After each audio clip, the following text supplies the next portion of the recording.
Une battle de robots. Lille accueillait tout le week-end Exolegends, son premier hackathon, traduisé par là un marathon pour les codeurs.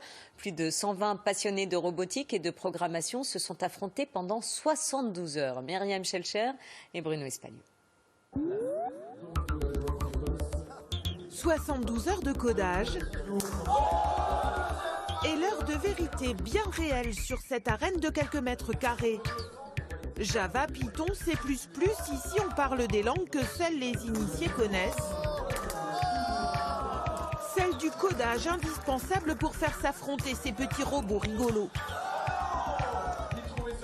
On galère, puis après ça fonctionne et on voit notre robot se déplacer, faire des tours. Et là on commence on programme le fait de sauver vers l'intérieur pour pas mourir. Et on voit son robot rentrer à pleine vitesse pour essayer de se sauver. On est très content, on sourit. Nous, on a l'habitude de travailler, on travaille sur des ordinateurs plutôt sophistiqués, donc avec beaucoup de mémoire. Et c'est vrai que là, une des difficultés, c'est d'arriver à faire un code qui soit efficace, mais sur une mémoire très réduite. À l'intérieur des robots, cette petite carte électronique a programmé pour engloutir le maximum de minerais